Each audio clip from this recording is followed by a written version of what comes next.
Ok, buenos días, mis estimados aprendices. Espero que estén todo bien, todo azul. El día de hoy vamos a resolver el classwork número 2. El día de hoy pues, de la reposición. Y si Dios lo permite, el día de mañana vamos a resolver el classwork número 2, el original, ¿verdad? En el cual ambos classworks tienen un problema en común, que es el problema del cubo. So basically, we're going to copy the problems and the solution, okay? This is geometry, classwork, number 2, reposition, solution, okay? Let's going to begin with the problems, and after that, let's going to solving. All right, the first one is an interesting problem because the problem says the diagonal of a Q segment, the problem number 1. The diagonal of a cube segment, the diagonal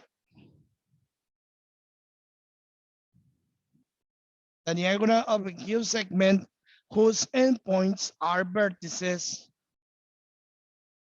whose endpoints are vertices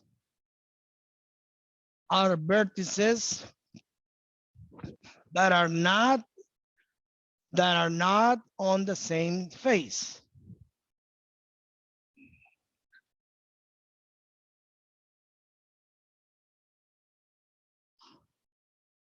That are not on the same face.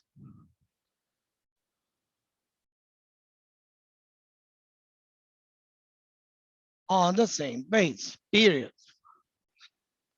Find the surface area of a cube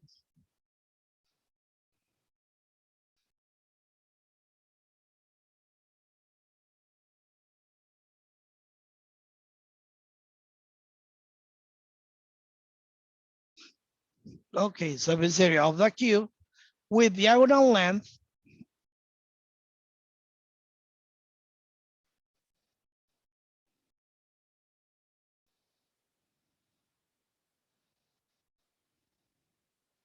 with diagonal length 10 square root 3 units.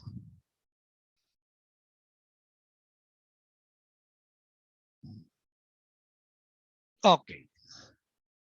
Obviously, the reasons the problem asking for surface area of a cube, or in simple merely words, when we're talking about the prims with the square base, as a matter was speaking.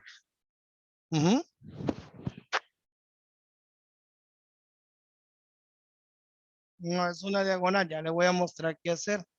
So, first thing that we must do, obviously, we must draw the cube, right? So, let's going to draw the cube.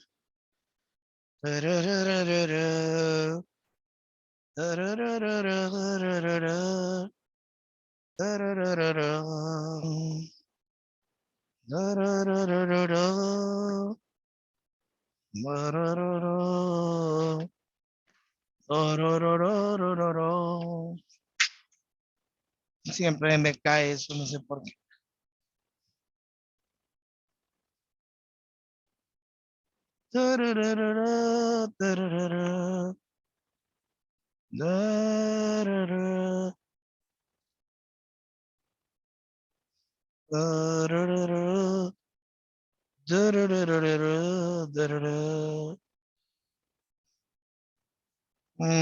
Muy abierto.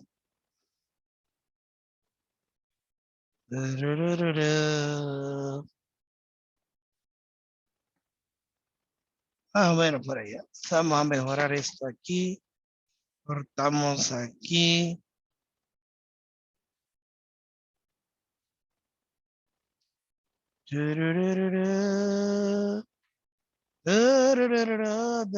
All right. we have this beautiful cube. Okay. All right. Remember when we're talking about a cube, this is a cube prints. Remember, basically the base, height, that's supposed to have the same measures. I mean, the side we suppose side X over here, side X over here, and obviously a side X over here. Actually, all of the sides that's supposed to be congruent, right? This is basically what we're talking about. But the first thing that we have to do, the problem says we're supposed to have a diagonal cube whose endpoints are vertices. They have not in the same face. Why? Because we have two vertices. One of them located in the base of the cube. All right, located this somebody speaking over here. And the second one located over here. So what we have to do, the first thing that we have to do is trying to looking for what will be the magnitude of the length whose divide or split the base of the cube into similar parts. As soon as you can see, we can draw this diagonal. All right. And because we are forming a right triangle. As soon as you can see. This is a right triangle because remember the base of the cube that's supposed to be a square. So every quarter of the square that's supposed to has an angle of 90 degrees. Okay. So basically we have a 90 degrees angle in this position and we have some kind of length as a matter of speaking. Okay. So if we try to looking for what will be one single expression for the length of this triangle, if you wish, we can draw this triangle for this situation. All right. We have x, x, and the length of this cube. As this situation, we can apply that Pythagorean theorem to solve what will be the magnitude of this length. And remember, the length square that will be given by the addition between x squared plus x squared, because this is obviously a 45 triangle because the base and the height has the same magnitude. So x squared plus x squared, that will be 2 times x squared. And if you really want to know what will be the first length or the length of this cube, that will be given by the square root 2 multiplied by the x. Okay. This is when we're talking about the base or actually the length of this is when we connect the extreme points for the base of this cube. And actually, if you really want to know what will be the diagonal located in the opposite sides of the vertices, we have one vertex over here and we got another vertex over here. We can connect the 2 points and we are creating the new diagonal. As a matter of speaking, bueno, el dibujito no me favorece mucho. But we have another right triangle.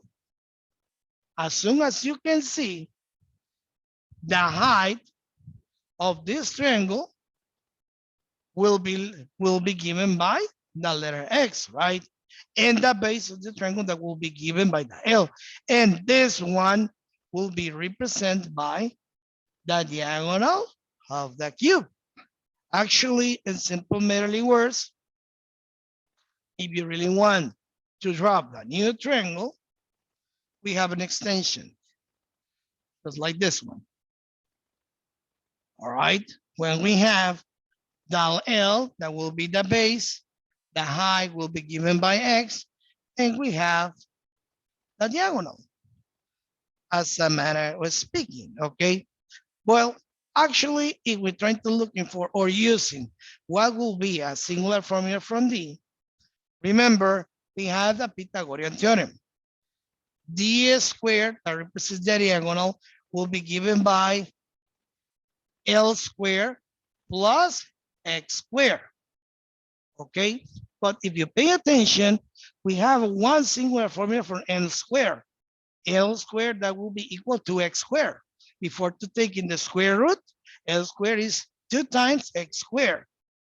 So instead to copy L the second power, we can copy 2x squared plus x squared before to taking the square root, okay? And because we have like terms, 2 plus 1 will be 3x squared. Taking square roots in both sides, we can conclude that diagonal will be given by the square root x or square root 3 multiplying by x. But remember, we are not looking for what will be the value from the diagonal. We're looking for the surface area of the cube. So what is the value for the diagonal? The value of the diagonal is 10 square root 3. 10 square root 3, that will be equal to the square root 3 multiplied by x. And because I really need to know what will be the value from x, this is multiplying, passes to divide, 10 square root 3 divided by square root 3, that gave us the value from x, and x will be given by 10 units. But this is not the answer neither, because the problem asking for what will be the surface area of the cube. Well, all the primes with cube base, as a matter of speaking. Well, remember, this volume will be given by twice beta plus perimeter times height. Okay, what is the shape of this base? It's a square, right? Because we're talking about a cube, a 2-dimension, we're talking about a square. The area of the square will be equal to x to the second power, right? Yes or no? Plus, all right, instead the perimeter, how we can calculate the perimeter of a square? How we can calculate the perimeter of a square? Excuse me? Yeah, and that will be 4 times x, right? Well, the perimeter will be given by 4 times x. And the height, what will be the height of the springs? That will be x also, right? So, in simple middle words, we got beta equals 2x squared plus 4x squared. That will be given to 4 plus 2, that will be 6x squared. Yes or no? And what is the value for x? 10, right? 6 times 10 second power, 60 square, 600 square units. This is going to be the answer from the first one. Ahí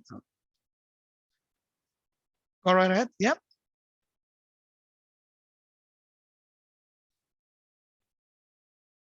Lo mismo. Haga lo mismo, solo que aquí tenía raíz cuadrada de 75. Recuerde que raíz cuadrada de 75, si usted lo racionaliza, es lo mismo que decir raíz cuadrada de 25 por raíz cuadrada de 3, ¿no? ¿Sí o no? ¿Cuál es la raíz cuadrada de 25? 5 raíz de 3. Lo divide entre la raíz de 3 y le queda 5. O sea, en pocas palabras, multiplique 5 al cuadrado son 25. ¿Cuánto es 25 por 6? ¿Cuánto es 25 por 6? ¿Cuánto? Bueno, entonces para el Classwork 1 en este mismo cube, la respuesta era 150. Para el primerito, la respuesta. Y así, mis estimados, es como se resolvía el problema número 1. Ustedes ya conocen el teorema de Pitágoras, ustedes conocen el área de un cuadrado, conocen el perímetro de un cuadrado. Y en pocas palabras, cuando dice surface area of the cube, en pocas palabras es un prisma de base cuadrada. Así de sencillo. ¿Por qué? Porque la base es un cuadrado. ¿Ya vieron que era facilito?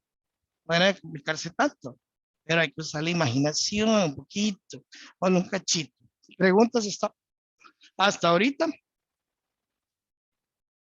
Ninguna. Ninguna, ninguna, ninguna. Ok, vamos a mover el segundo. Solo vamos a mover un cachito la cámara.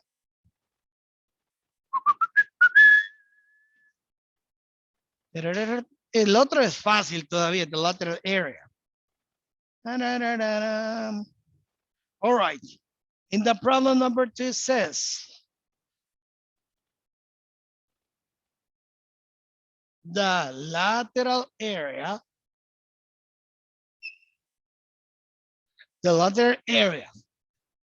of a rectangular prints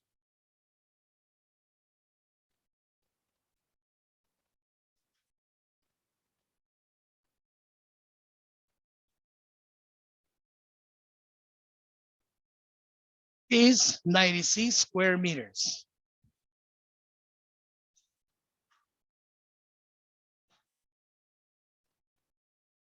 Square meters, okay? The question is, what are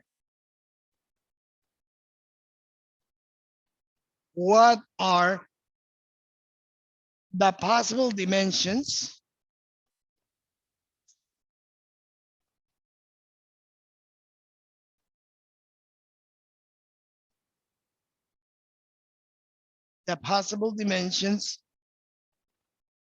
of the prints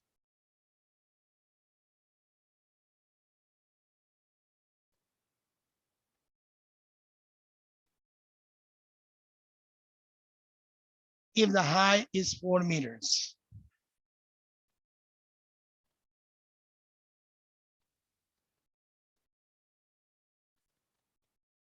Well, if you wish, you can draw the picture of the problem, but this is optional. Optional.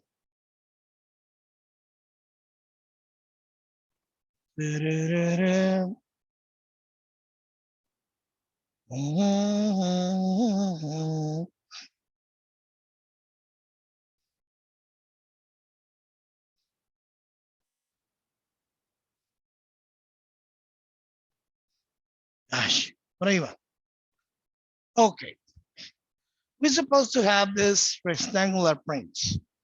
Okay, again, if you want to draw the picture, you can do it. If you don't want to do it, don't worry.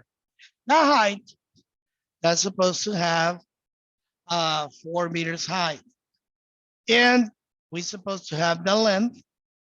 And this is going to have the width, as a matter of speaking. The width, and the height of the prints. All right, it's a matter of speaking. No, poner aquí mejor. Ahora sí, para que se mire mejor acá, aquí y así. Okay, in this position. And the lateral area, one of the sides of the area, that's supposed to be given by 96 square meters. All right, because the problem says possible measures, okay? There's too many ways how we can solve this problem. All right, actually, the much easier thing that we have to do is trying to divide the lateral area into parts. Okay, once that possible? Well, let's going to begin. In the first part, the lateral area can be given by the perimeter times the height. Okay, and you know, the perimeter of this rectangle, that will be equal to 2 times the product between length times width plus width times h. Okay, and let's going to substitute the values. You know, the lateral area that will be given by 96 square meters equals 2 times L plus width, and the height will be given by 4 meters. If you know 2 times 4, that will be 8, right? 96 square meters equals 8 meters L plus width. And if you divide 96 divided by, dejé yo mi calculadora, no saqué nada, ¿no? Bueno, usar esto. Okay, if you divide 96 divided by 8, that will be 12, right? Okay, so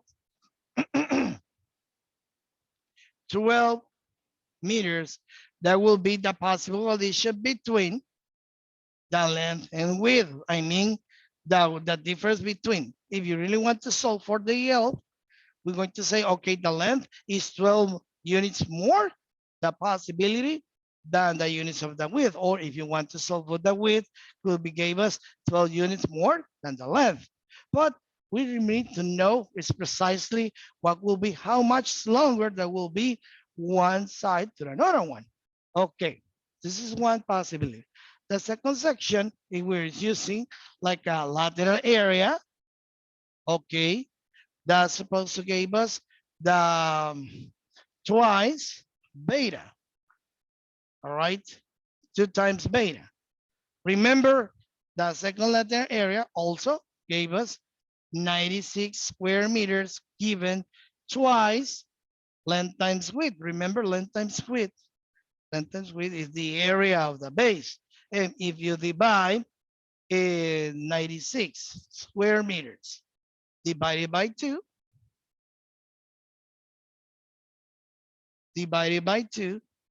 we can conclude 96 divided by 2, that will be given by,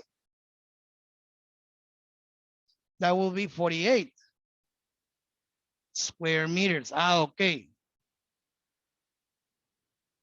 Okay. Well, basically, we're supposed to have a relationship between how much longer will be the length and width and how it was supposed to give us the lateral area that reducing the half value. So if you really want to know what will be the possible difference between one to another one, we can create a proportion. I mean, the length over width can be obtained by dividing the lateral area by the proportion of the perimeter. It's simple merely words. So in simple merely words, we got the lateral area. I mean, we obtain that will be the division between the height will be 48 square meters. And the relationship between the perimeter, that's supposed to be 12 meters, right? So the relationship between length and width, if you divide 48 divided by 12, that will be 4. For what? 4 meters. So in conclusion, we can say the conclusion, that length, that width, and the height has the same measure, probably has the measure of 4 meters between length, width, and height. Okay, and that was the solution set of the problem number 2, 4, 4, and 4. Okay, and that will be the solution of the number 2. The possible measures. No 7 plus 5. 7 plus 5 is 12, but you have to compare the difference between them. So you are almost in that thing. Okay. And the problem number 3, we're supposed to have a different surface area. Okay. Probably we won't have much enough time to finish this classwork, but in the next class, we're going to finish. Okay. Find the surface area of solid. Okay. In the first one, we have a cone with a cylinder. This is a cone. And at the same time, with a cylinder. Okay. The cone has a height of 4 meters. 4 meters. The cylinder has a height of 6. Bueno, tengo que hacerlo más larguito esto para que se mire más proporcional. Okay, 6 meters. And the radius, because the radius will be the same for both, that will be 6 inches de la cosa, no meters, sorry. Inches, inches, and 6 inches. Okay, what we're going to do, it's simple. To obtain the surface area of the solid, the surface area of the solid, that will be the surface area of the cone plus the surface area of the cylinder. Okay, do you mind to tell me what is the formula for the surface area of the cylinder? Remember, originally the surface area of the cylinder is pi, 2 pi square radius plus 2 pi RL, right? That's okay. So yeah, H. See, yeah, you're right. But when we said 2 pi square radius, because we are using that two bases, but we are only using one singular base, we're going to use pi square radius plus 2 pi r multiplied by the H. This is going to be the surface area of the cylinder. This is by one hand. By the other hand, what is the surface area of the cone? What is the formula, please? Uh, pi square radius.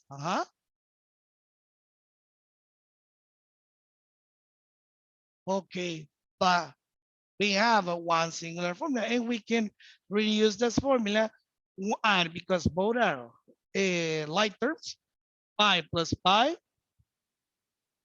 that will be 2 pi. 2 pi square radius plus 2 pi r h. Okay, this is the height of the cylinder and plus pi r, that's slant height. We are simplifying the formula.